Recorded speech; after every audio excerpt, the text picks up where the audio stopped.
Welcome back to Alternative Angles, the Fidelity podcast, where we hear from investors about strategies outside the realm of conventional stocks and bonds. I'm Steve Rosen, and I'm your host.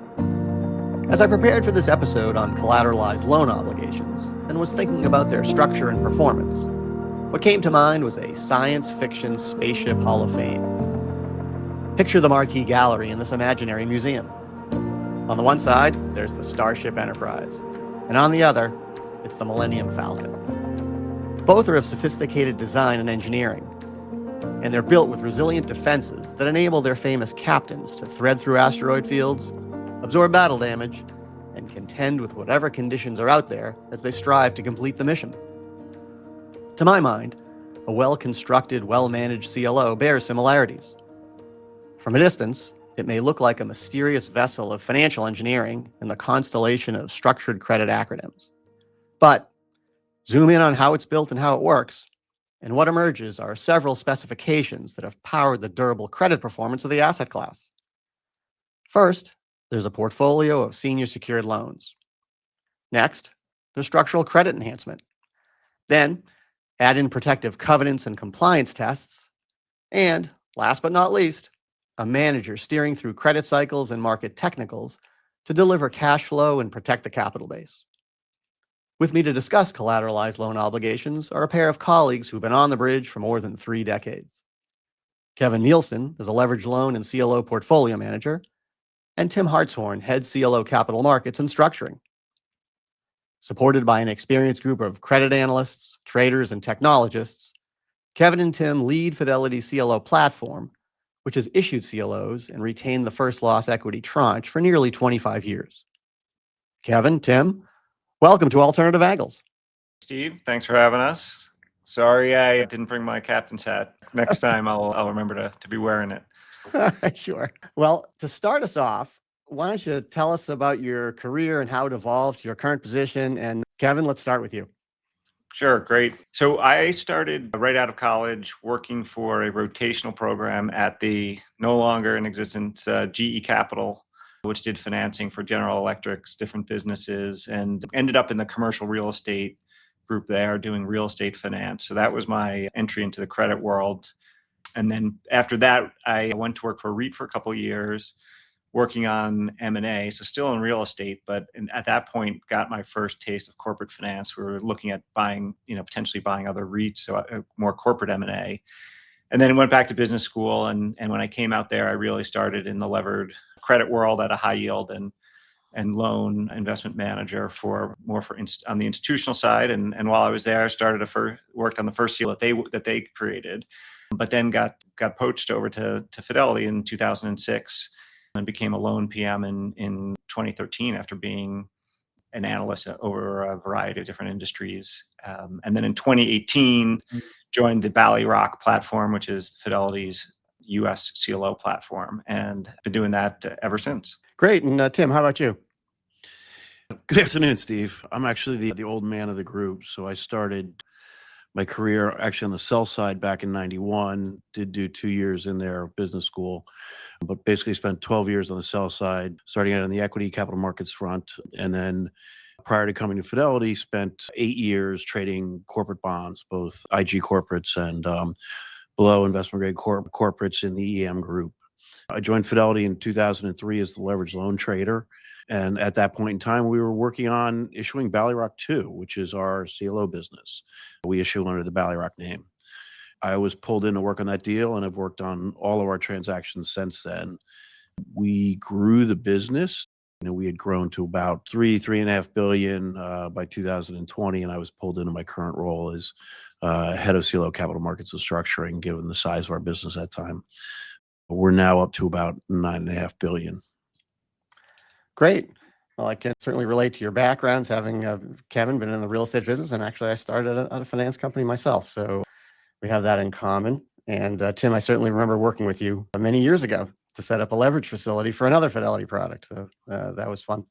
So before we dive headfirst into CLOs, let's just start with loans. And so Kevin, why don't you set a foundation for us, give us a table setter on leverage loans, and then we'll proceed from there.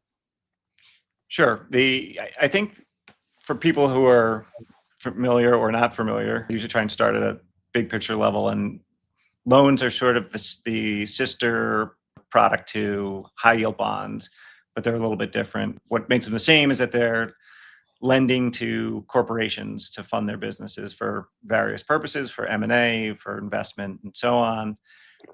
The differences between a traditional high yield bond is that they are floating rate, so they're priced off a spread to a benchmark, and that's moved from LIBOR to SOFR these days, and that they're secured. So first in line, generally with and secured by the collateral assets of the company.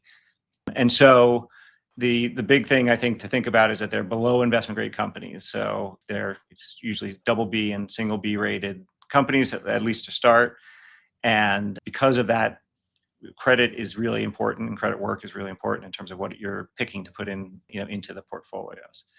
So the other thing I like to talk about is that you'll hear a lot of different terms for bank loans, the leverage loans, bank loans, term loans. They're bank loans because they're originated by banks, not because they're lent to banks, and so banks then syndicate them to investors like us. So we are not originating the loans; we are buying them, from banks or from other investors. And then the levered loans just really relates to the fact that they are, below investment grade.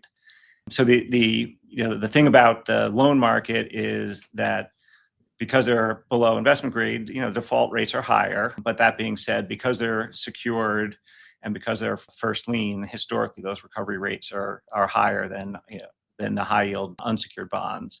But there are those risks of credit risks, liquidity. And then one of the things that's the floating rate nature of the loans means that they take on less interest rate duration. And so for investors, that's that could be an important part of the portfolio. And in CLOs, you actually have matched liabilities and assets where they're both floating. So you don't have that. You don't have the risk from interest rates from that standpoint, at least. All right, so loans that you just described, they're the raw material for a CLO. And so sticking with you, Kevin, let's now move into how the loan collateral gets turned into structured product. So given the description you just gave, remind us, what is a CLO and what sits inside it? Sure. Yeah. So to keep it somewhat simply, it is a special purpose vehicle. It's its own entity, and it's financed with about 90% debt, usually in 5 or more tranches, with the biggest piece being the top of the stack, which is the AAA. That's the largest piece as well. So it's usually that piece is usually about 60% of the structure, and that's the first in line, so the safest piece of financing. But then there's usually 4 or 5 other levels below that, and really it acts simplistically like a bank or a monoline, special purpose company that invests in loans. And as I mentioned before, it invests in loans. It doesn't originate the loans. And that's usually up to, or somewhere over 250 different loans that are, again, senior secured, broadly syndicated loans, meaning that there's generally a secondary market to buy and sell those loans after new issuance. And the portfolio needs to be diversified by issuer, sectors, and then the ratings, as we mentioned before, are usually double B and single B, but on average, the rating is somewhere between a B and a B plus. If you look at in the world of securitized products, it's different from a lot of the other asset-backed securities because it's actively managed, which is why you need someone like me as a portfolio manager picking the initial assets in the portfolio, but then over time reinvesting loans that get paid off, or selling loans that we're concerned about or that have run into credit problems and buying new loans to replace that.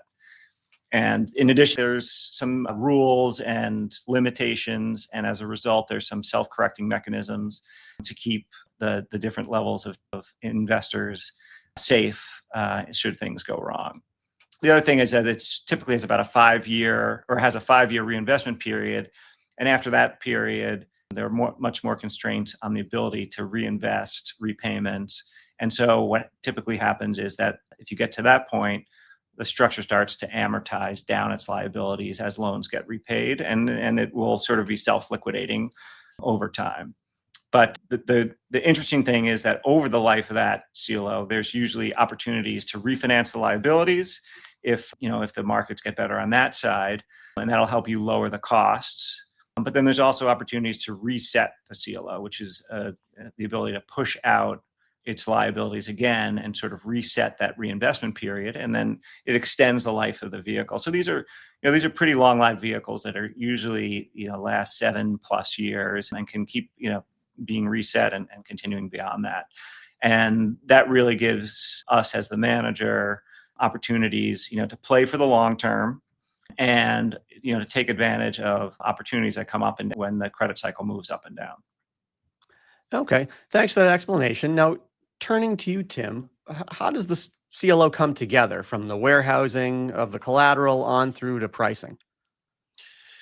Steve, it's really two things we need to work together on. And Kevin and I, throughout this process, probably much to his chagrin, are joined at the hip in trying to figure out when we can go to market with these. So in order to issue a CLO, we really need two things to line up in the marketplace. Kevin needs to be able to buy a portfolio of assets, a diversified portfolio of assets that he just talked about, with a certain weighted average coupon above a certain level. And then I need to be able to work with the rating agencies, the underwriter, figure out a structure which we can issue debt at, and the weighted average coupon on that debt or borrowing has to be below a certain level, right? The difference between those two levels, meaning the difference between what we're earning on our assets and then what we're paying on the debt financing, that's called excess spread. And that excess spread is paid to the equity investors in the structure. So equity investors generally through time demand different returns, but it's very similar to the equity markets. They're generally looking for mid-teens to high teens return. So anywhere from on the low side, maybe a 13 or 14% return to something to the 15 to 18% return. And we have to create that return through the excess spread. So given it's a little bit of a timing of two things, any CLO manager will generally have a number of warehouses open at all times where they're slowly accumulating assets. In looking at ourselves, we generally have 2 to 3 warehouses open at any given time, and Kevin will be buying assets into those warehouses. What he'll do is he'll create a model portfolio of assets that he would like to buy, things that analysts have buy ratings on, credits that we feel comfortable with, and a very diversified pool. He and I will be talking about that pool of assets. He'll be updating it constantly as things change in the marketplace as our view on credits change.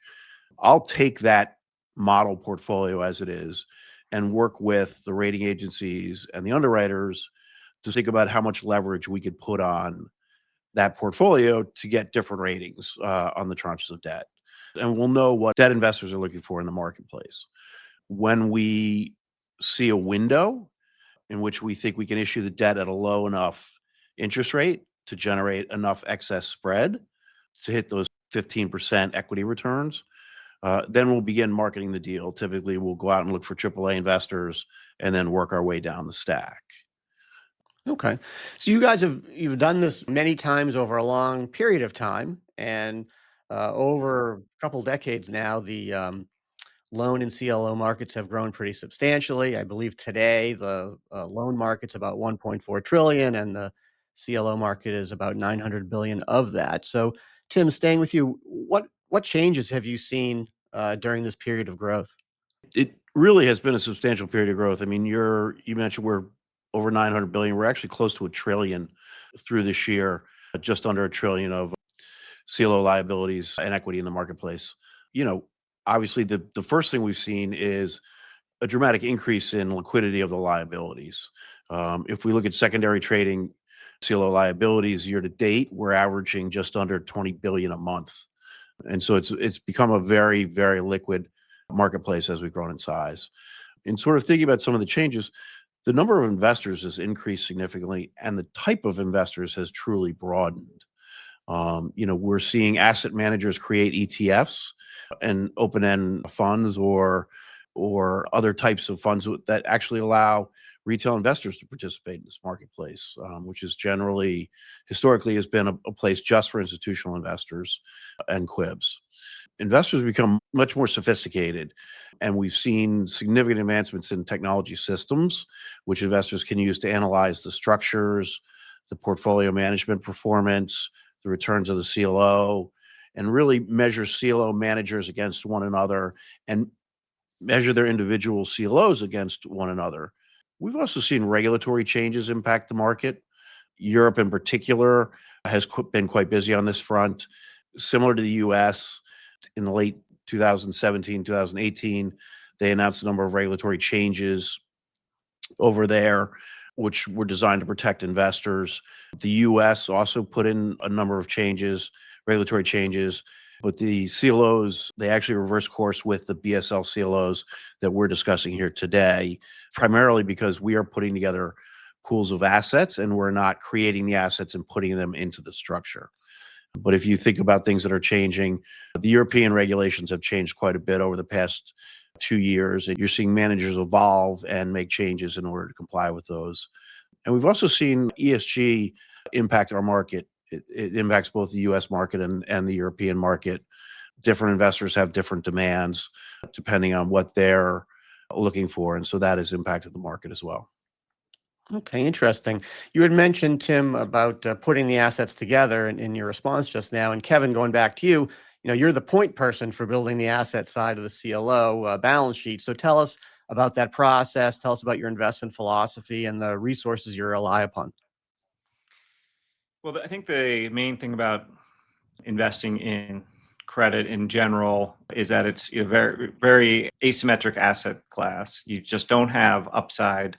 So if you make a mistake, you don't have, a loan that goes down to 70 cents on the dollar. There's not going to be a loan that goes up to 130 cents on the dollar. So you really want to be very much focused on clipping your coupons, getting paid by, the borrowers that you invest in, and avoiding the principal losses. So making sure that they don't default and that you get repaid at the end, or in the case of the broadly syndicated loan market, that the market price doesn't go down if you need to sell, whether that's, in the middle of the time of the structure for the CLO or at liquidation. So for us, the way to, manage that risk is through research. And we really think that is the key to outperforming. And we think it's one thing that Fidelity does really well. We really need to understand the credit, the industry they're in, the company's position, strengths and weaknesses, and monitor that over time. We like to really get involved in talking to the management team so that we understand their strategy and their ability to respond to any bumps in the road. So, we always say we want good companies, great management in an attractive industry with low leverage, lots of liquidity and free cash flow. But generally, you can't check every one of those boxes, or else, those credits wouldn't necessarily be in our market. They would be investment grade companies. And so sometimes it's okay to have, a sleepy company that doesn't grow that much, as long as they generate free cash flow and we feel good about the risk and the reward there, and that they don't have a ton of downside. The way we try and get there is by having a lot of proprietary and differentiated research through our research team. And we've got that team in our group, the High Income and Alternatives group that Tim and I work for, who support us directly.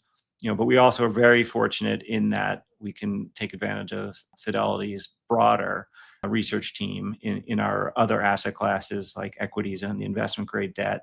And then we have a lot of other support around there. So we're really trying to come up with our own views using our own research, as well as taking advantage of other resources that we can and technologies to really do better underwriting and really have a differentiated views, because the majority of the loans in our universe, so that are issued in the U.S. broadly syndicated loan market, are single B rated. So that's a rating of where there's concern about the long-term business, and you really have to understand which of those are on the pathway up, where they're potentially going to be improving, versus those that are going down. And with 2/3 of the market in that part of the market, that's over the long term where we've really focused across not just the CLOs, but our other products in the non-investment grade world. And so we have a very much a long-term track record of, doing a good job picking those credits. One of the things we talk about is we have over 20 research analysts on our team, and if we can get 5 or 6 great ideas, from each of those analysts, that's over 100 names that we can have that become the core of our portfolios.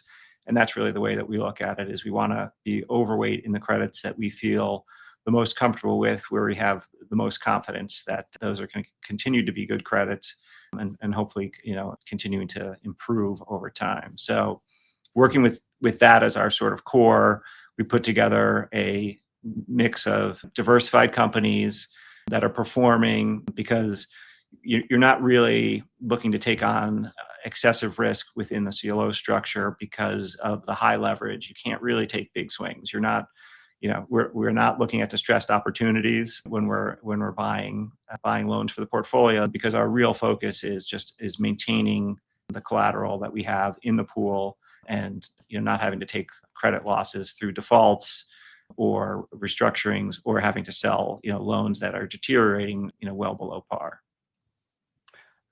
All right. So with that description of building the asset base, I want to turn now to liabilities for a minute. Over their history, CLO liabilities have generally come in tighter as buyers have become more comfortable with the product.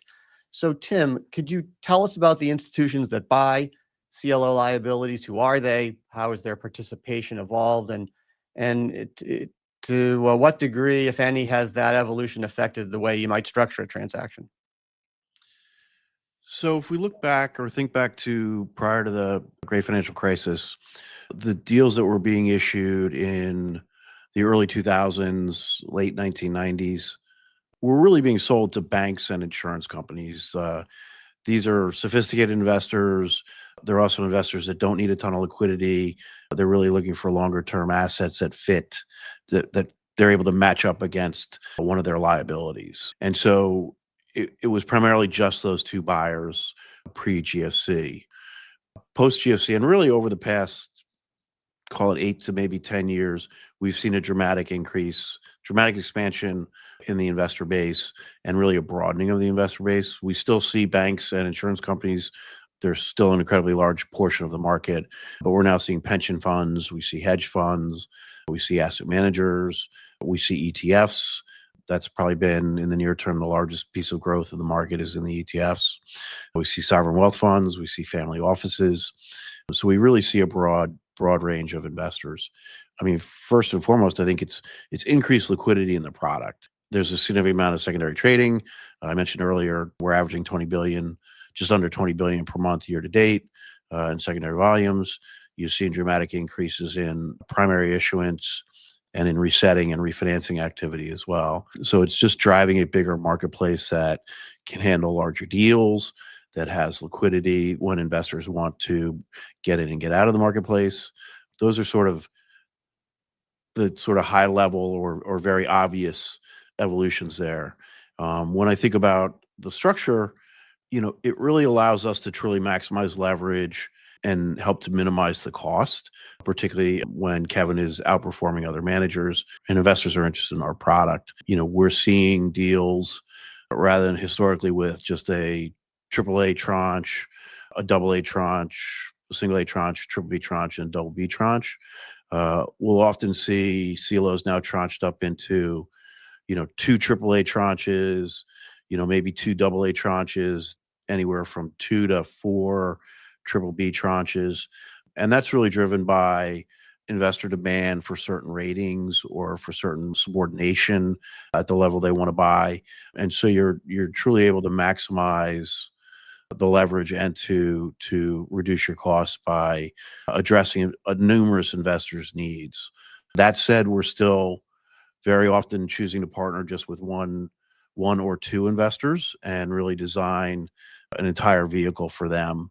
You might partner early on with a bank who would buy the AAAs, and an insurance company that would buy all of your single A's and your triple B's, and you'll tranche those up for that investor. He may need, one of his investment funds might need a triple B plus debt that tranche, and the others could take the triple B minus tranche. And so you'll be working to fit his needs. And one of the things that you're seeing in the marketplace now is that a lot of managers are partnering with insurance companies. And so that partnership is great for both parties. It allows you some surety as the manager. It allows you surety on issuance and being able to grow your assets.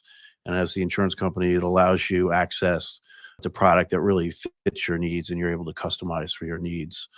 I think the best example of this is Apollo and Athene. They're the biggest two doing it in the market, but we're certainly doing it here at Fidelity as well. We have a partnership with an insurance company, and we are always looking to expand those. Things like regulations also have affected the market. We issue a lot of our CLOs into Europe and work with a number of European investors who want access to US dollar product. And there's a variety of regulations and hurdles we have to jump through to be able to do that. And we're fortunate here that we can do that, but we will hold skin in the game as required. We'll do reporting as required. We'll do seasoning of assets as required. So that's another place where you've seen the market evolve, is really trying to address the needs of the European investors. Okay. Now, sitting below these liability buyers or your investors is the equity tranche or first loss piece. Fidelity retains a majority of that in these transactions. And so sticking with you, Tim, for those who aren't as familiar with CLOs, why is that significant? It's really both a competitive advantage and almost a partnership with our investors. As you just said, Steve, the equity is the first loss piece, which means any credit mistakes that we make in managing the portfolio, which we are always trying to minimize and avoid. And our analyst team really helps us to do that. We have one of the larger analyst teams in the business, but to the extent we do make mistakes, the equity takes those first losses. And the fact that we own either all or a majority of the equity in the vast majority of our transactions really shows that we're putting skin in the game. It's our investment capital. It's our firm. We're the first ones to get hurt if we make a mistake on a credit. And so that is a real partnership with our investors. The debt investors love to see that. They know we're going to manage the portfolio conservatively. They know we're not going to go out on a limb or do things that could hurt the asset base, because we'll be the first ones hurt. We'd only be hurting ourselves. So I think they really look at that as a partnership, that we're involved investing alongside of them. It's also a competitive advantage. The hardest two pieces of putting together this jigsaw puzzle of debt and equity in order to finance the purchase of Kevin's pool of assets is finding the AAA buyers and finding the equity buyers.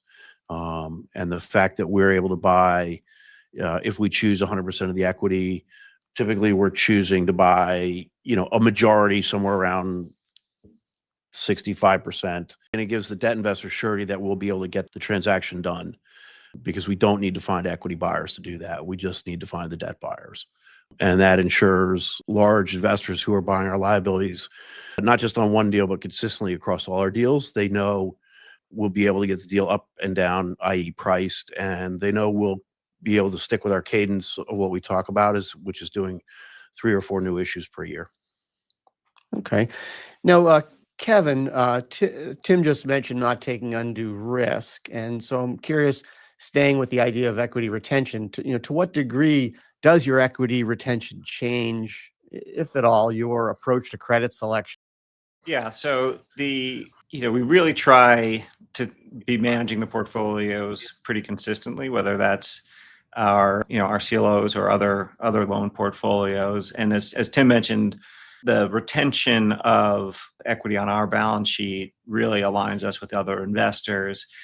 So what really happens is we need to buy in from our partners, so the other investors in the equity alongside us. As Tim mentioned, mostly they're minority investors, that they understand how we manage our portfolios and that they are comfortable, that with the way we're managing it, and that matches up with their investment requirements and what they're looking for.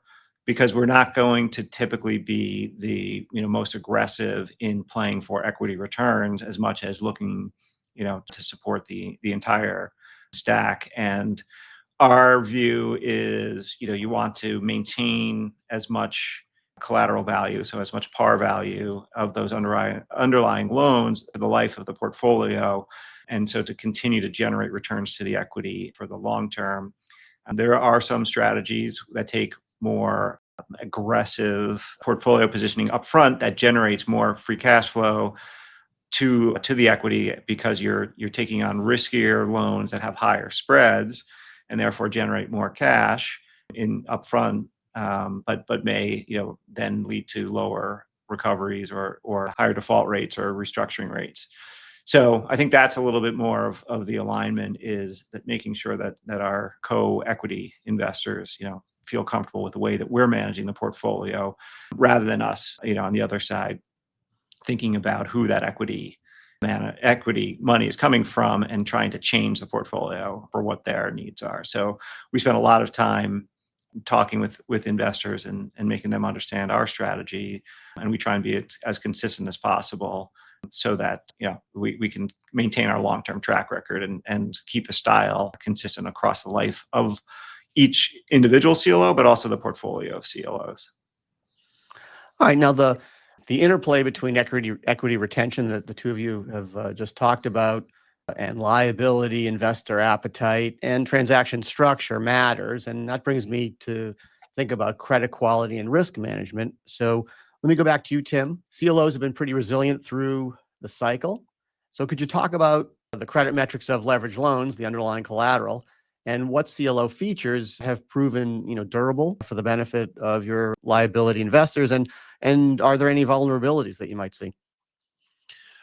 So when we think about through the cycle, they have been incredibly resilient. You saw through the GFC, no impairment at any level, single A or above, and you only saw one and just under 2% impairments in the triple Bs and the double Bs through the GFC. And those vehicles were much more levered. They were 15 to 17% levered, whereas what you're seeing in the current marketplace are deals that are really in the 9 to sort of 12 times leverage. So you've seen our leverage come down a lot, which will help the current batch of CLOs continue to be resilient. You're also seeing a lot more restrictions on the assets you can put in those CLOs, which is, to further tie the PM's hands to holding high quality loans. When we think about the asset market though, and where you can see potential vulnerabilities, the leveraged loan market is seeing more and more sort of first lien only structures or stretched first liens.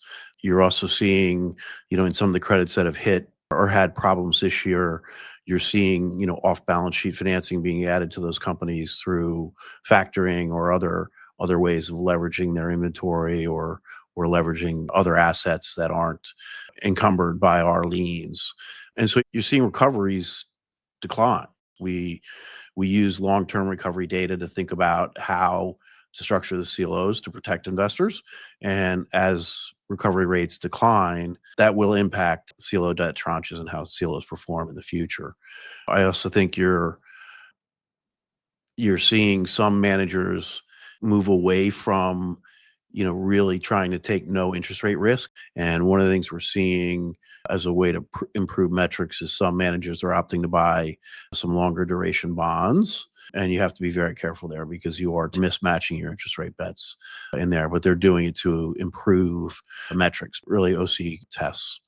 And then the other thing I think you could see, as we're adding more and more tranches to CLOs to address investors' asks and needs, as downgrades tick up in the leveraged loan markets, you certainly could see downgrades in the liabilities. And we've seen that over time. Generally, you'll recover as the portfolio recovers, but there's always downgrade risk as well in the tranches that you own. Okay. And it's the case, of course, that no one is perfect in their credit selection. So, Kevin, what happens when you do run into some turbulence there? Yeah, I guess there's two things. One is it depends if there's market turbulence or an individual credit, because if it's in the overall market, it can actually be an opportunity. Historically, a quarter to a third of the loans in the index get repaid each year. And if you have the opportunity then if the overall market sold off, you can reinvest at higher spreads or lower prices, and your liabilities are locked in. So that really helps the returns to equity, and then to the cushions to the liabilities. So if you think about the CLOs back post GFC, you saw this kind of situation where they were able to buy loans with much higher spreads and sometimes at lower dollar prices, depending if it was new issues or existing loans. So in general, investors don't want you adding risk to the portfolio. So in those cases, you really want to reinvest and try and replace those repayments with similar credits but at the new market levels, because you do need to reinvest. You can't be sitting in cash since you need to service the debt. But then if it's loans that you owned that got in trouble, and if they're really troubled and default or restructure, you need to have some flexibility to manage those situations. And one of the things that has changed since the early days of the market is that there is some more flexibility built into the CLO structures, so that we are able to participate in some of those restructurings, because there were times in the past where non-CLO lenders, think about a distressed fund that bought some loans in the secondary market, took advantage of the fact that CLOs were limited in their ability to put new money into the company, for example, to help them through a restructuring, or the ability to extend their loans, to give the company more time to recover. So really, you have to pick your battles as a manager from that standpoint. And so a lot of times, what we have to do is be defensive and decide, as we see trouble coming, if you're early and you can sell your position, or at least reduce it. That's really the best thing that you can be doing, is monitoring your credits and addressing them early, so that you're not in that situation. We've got a great special situation team that's very experienced in working on these restructurings, and that's very helpful. They've been working in the industry for decades, and they can really help us out in those situations, but we generally don't want to get into them to begin with. So the other thing that you can do is, when a loan is under pressure and you sell it at a discount, so you've got a loan that should be at par, but it's traded down into the 80s, you can reinvest in another loan at a similar price level. And if you find one that you think is more likely to be going up, you've improved your credit positioning, and hopefully you can get out of the loan that's at 80 cents and going lower, and buy one at 80 cents going higher. But there are some limitations for your ability to do those kinds of swaps. And that's really because of the protections in the documents, for particularly for the liabilities, because they don't want you to be either doubling down or adding more risk to the portfolio, rather than just trying to manage the overall risk. So there is this tension between being able to replace assets with lower priced assets, but also wanting to maintain the overall credit quality in the portfolio. And so we have to manage around a lot of the restrictions that the CLOs put on to that are harder protections for the investors, versus trying to recover or improve the recoveries. And listening to you talk about these experiences, I'm curious, are there any lessons learned or rules of thumb or things that no longer apply that may have in the past? You really want to have credits that you have, ideally, good visibility on their earnings, very stable companies that don't have a lot of volatility, and then leverage at levels that are prudent, that have a decent loan to value ratio, so that there's some cushion if things go wrong, and free cash flow generation, so that they can easily service the debt, reinvest in the company, and pay down debt over time. So really to focus on those types of performing credits.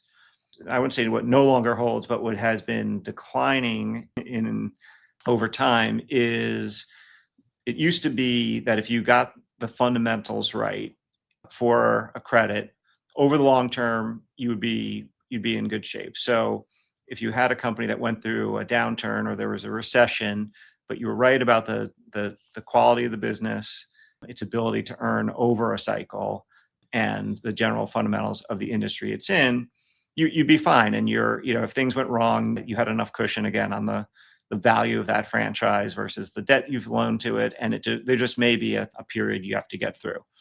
When it comes to some of the liability management exercises, as you've talked about in the program before, and Tim's mentioned, that used to just be not a dirty word. It really was just sort of modifying something within the structure and working with the borrower to get through a tough time. But now it's become something where there's discounts that lenders are coerced or backed into a corner to have to take on their loans. And so sometimes if you get the fundamentals right over the long term, if there's a period of volatility in between, there's an opportunity where maybe you're not going to be able to collect the principal that you had made in the original loan, or the coupons, the spread that you were expecting to get. And part of that really has to do with just some of the changes in both the structure of the leverage loans over time, who the sponsors are. We have much more private equity backed sponsors that are more aggressive, and then documentation that has gotten looser over time. So what's changed there is that if you think about the different C's of there's the 5 C's of credit, character, which is like the governance and the financial policy of the company, has become much more important. You need to think about that a lot more because you don't have as much protection from the collateral or the covenants in the documents that you may have had 20 years ago. Okay. So with the growth that we've seen in private credit, I think we'd be remiss not to mention that. So what's been the impact of private credit, or the growth in private credit, on leverage loans and CLOs? And I guess I'll throw that out there as a jump ball to whomever of the two of you wants to take that one. Sure. I'll start, and then Tim can and maybe fill in if there's anything I missed. But I think what you've seen with private credit, which is actually a very similar in terms of the types of loans that they're making as we're making in the levered loan market, floating rate and secured. The difference is that the private credit funds or structures, whether they're business development companies or other structures, they are originating those loans themselves. So you don't have the banks as the middleman or as the originator of the loans, who are then syndicating it out to a variety of investors. Those alternative investment managers who do private credit will meet with the companies themselves and issue the loans directly. So it's another market. It tends to be those types of loans will be going to one lender or a small handful, rather than a broader investor base like you see with the loans that go into CLOs. So structurally, that's the main difference, is who's originating and who's funding it. So it's from our standpoint, it is a competitor to our market. So people can come to the broadly syndicated loan market that CLOs pick their assets from, or go to the private credit market. Typically, there's advantages for the borrower, and that's the speed of execution, or the ability to really structure things a little bit more creatively or more bespoke. But for the loan market, we've been seeing competition from the beginning, really, with the high yield market. And I find that in the long term, having these different pools of capital with different risk tolerances and different strengths and weaknesses and flexibilities should be healthier for the overall market. So an example would be that some of the credits in the broadly syndicated loan market that have been downgraded to triple C ratings, it's very difficult for CLOs to buy triple C loans in the secondary market, and certainly for new issues. But in the private credit world, that's not an issue. So we've seen some companies that in the broadly syndicated loan market that get refinanced into the private credit market, and that's helpful for if you own the loan and need to it needs to be repaid.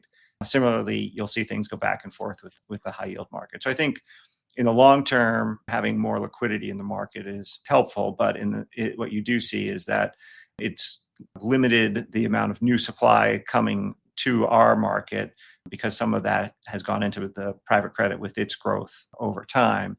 And you're basically at the point now where the high yield market the broadly syndicated loan market and the private credit markets are all, similar sizes in the $1.5 billion plus or minus level. So there's a lot more capacity out there, and for borrowers, they tend to look at that as 3 different options depending on what their needs are. So it's what we would have liked to see is the broadly syndicated loan market continuing to grow, and giving us more options for what we want to buy, and having the growth in private credit market has slowed that growth as just another pool of capital that borrowers can go to. All right. Well, fortunately, heretofore things have gone pretty well. So thanks for that, and thanks for this conversation. I really appreciate you guys taking the time. Yeah, thanks, Steve. Thank you very much, Pleasure. Steve. This podcast is intended for institutional investor and investment professionals only. Information presented herein is for discussion and illustrative purposes only, and is not a recommendation or an offer or a solicitation to buy or sell any securities. Views expressed are as of January 2026, based on the information available at that time, and may change based on market and other conditions. Unless otherwise noted, the opinions provided are those of the speakers and not necessarily those of Fidelity Investments or its affiliates. Fidelity does not assume any duty to update any of the information. Unless otherwise expressly disclosed to you in writing, the information provided in this material is for educational purposes only. Any viewpoints expressed by Fidelity are not intended to be used as a primary basis for your investment decisions and are based on facts and circumstances at the point in time they are made and are not particular to you. Accordingly, nothing in this material constitutes impartial investment advice or advice in a fiduciary capacity, as defined or under the Employee Retirement Income Security Act of 1974 or the Internal Revenue Code of 1986, both as amended. Fidelity and its representatives may have a conflict of interest in the products or services mentioned in this material because they have a financial interest in the products or services, and may receive compensation, directly or indirectly, in connection with the management, distribution, and/or servicing of these products or services, including Fidelity funds, certain third-party funds and products, and certain investment services. Before making any investment decisions, you should take into account all of the particular facts and circumstances of you or your client's individual situation and reach out to an investment professional if applicable. References to specific companies or investment themes are for illustrative purposes only and should not be construed as recommendations or investment advice. Investment decisions should be based on an individual's own goals, time horizon, and tolerance for risk. The securities mentioned are for illustrative purposes only and not necessarily current holdings invested by FMR LLC. References to specific issuers or securities should not be construed as recommendations or investment advice. This piece may contain assumptions that are forward-looking statements, which are based on certain assumptions of future events. Actual events are difficult to predict and may differ from those assumed. There can be no assurance that forward-looking statements will materialize, or that actual returns or results will not be materially different from those described here. Alternative investments are investment products other than the traditional investments of stocks, bonds, mutual funds, or ETFs. Examples of alternative investments are limited partnerships, limited liability companies, hedge funds, private equity, private debt, commodities, real estate, and promissory notes. Some of the risks associated with alternative investments are: alternative investments may be relatively illiquid. It may be difficult to determine the current market value of the asset. There may be limited historical risk and return data. A high degree of investment analysis may be required before buying. Costs of purchase and sale may be relatively high. Stock markets, especially foreign markets, are volatile and can decline significantly in response to adverse issuer, political, regulatory, market, or economic developments. Foreign securities are subject to interest rate, currency exchange rate, economic and political risks. Securities selected using quantitative analysis can perform differently from the market as a whole as a result of the factors used in the analysis, the weight placed on each factor, and changes in the factor's historical trends. Securities lending involves the risk that the borrower may fail to return the securities loaned in a timely manner, or at all.